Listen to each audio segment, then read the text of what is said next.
أعوذ بالله من الشيطان الرجيم بسم الله الرحمن الرحيم. Clearly, Dr. Zakir, it's going to be difficult for us to discuss all of the common errors made by Muslims during the month of Ramadan in this one interview. But over the next 30 days, we will, inshallah, try to cover those issues. But could you just state or list the most grievous mistakes made by Muslims in the month of Ramadan? The most grievous amongst the errors in the first category, that is errors committed regarding the obligatory rules and regulations of fasting, is the most common is that Muslims many a times they don't do the niyyah for fasting. Intention is very important. Without niyyah, without intention, the fasting is not accepted. So making intention is obligatory. And we'll be discussing this, inshallah, in detail, inshallah, tomorrow. The second error is that many a times Muslims, even after the Fajr Azan has started, yet they continue eating. And they think that the end of suhoor time is only at the end of the Fajr Azan. In fact, the moment the Fajr Azan starts, the moment the beginning of dawn starts, the suhoor time ends.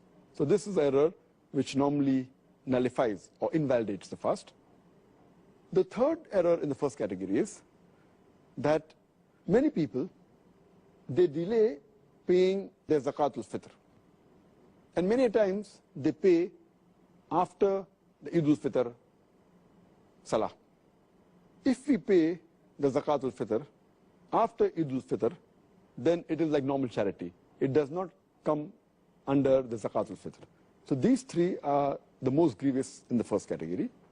The common errors committed in the second category, that is errors that are contradicting the sunnah of the fasting, is number one, many people, they skip their suhoor.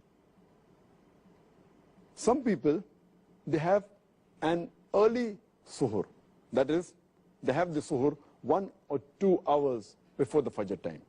In fact, suhoor is a blessing. Every Muslim should have it. And the Prophet said, we should delay the suhoor as much as possible.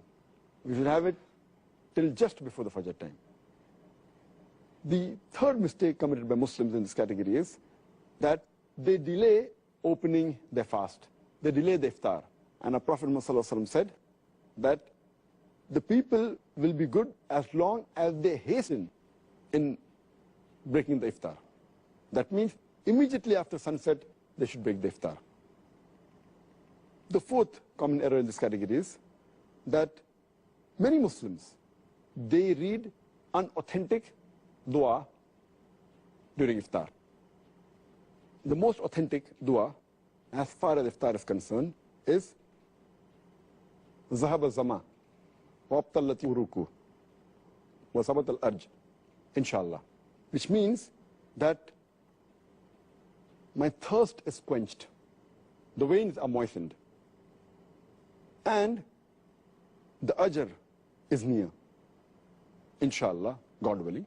The reward is near, God willing. And some people, when they read this dua for breaking the fast, they say it before breaking the fast. Before they put the date in the mouth, they say this, and it is contrary to the meaning. The meaning says that my thirst has been quenched. Zahaba zama, wabtallati uruku. My thirst has been quenched, and the veins have been moistened. Your thirst cannot be quenched before breaking the fast. So normally it should be said, after you eat the khujur, after you have water and you're satisfied, maybe after some minutes, after you break the fast, then you can read this dua. Zahaba zama, wa abtalati uruku, wa sabat al-ajr, inshallah. Which means, my thirst has been quenched. The veins have been moistened. The reward is near, inshallah, God willing. The sixth common error made by Muslims in this category is that many Muslims, they eat excessively during iftar. And many of them even eat throughout the night. The seventh common error is that many of them, they are negligent as far as Tarawih is concerned. Because Tarawih is not a fard, they think there is no problem if a Muslim misses Tarawih. Though Tarawih is not a fard, it's a very important sunnah. And a Muslim who misses Tarawih is missing a great deal of reward. And many Muslims who perform Tarawih, they read Tarawih very fast, 10 miles per hour. They try and finish it in a short time, and they defeat the purpose. In fact, you should read with a moderate pace so that people understand and they grasp the message of Allah subhanahu wa ta'ala. The ninth common error is that those who go for itikaf in the mosque, many of them, they socialize during itikaf, as though it's a time to meet people and friends, which is totally contrary to the sunnah.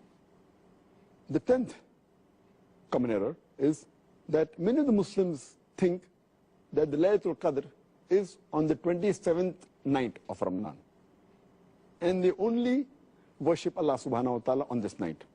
In fact, the beloved Prophet Muhammad said, search for the Laylatul Qadr in the odd nights of the last 10 days, the last Ashra, the 10 days. Therefore, Laylatul Qadr can fall either on the 21st night, or 23rd, or 25th, or 27th, or 29th. So this is one of the common errors made by Muslims. The 11th common error is that they spend their time during Ramadan in unproductive work, rather than spending in zikr and worshipping Allah subhanahu wa ta'ala. They should spend the time rather for offering, besides the compulsory salah, the nawafil, the voluntary salah, the sunnah salah. The 12th error made by the Muslims is that they should do dua. The 13th is they should ask for forgiveness. This is month of forgiveness. 14th is they should read the Quran as much as possible to get the blessing of Allah subhanahu wa ta'ala. The 15th is that they fast and they keep themselves hungry, but basically they're not mentally prepared for that fast. And it is as though they're staying hungry. But the main purpose of fasting, to acquire taqwa, is not obtained. This was in brief regarding the second category.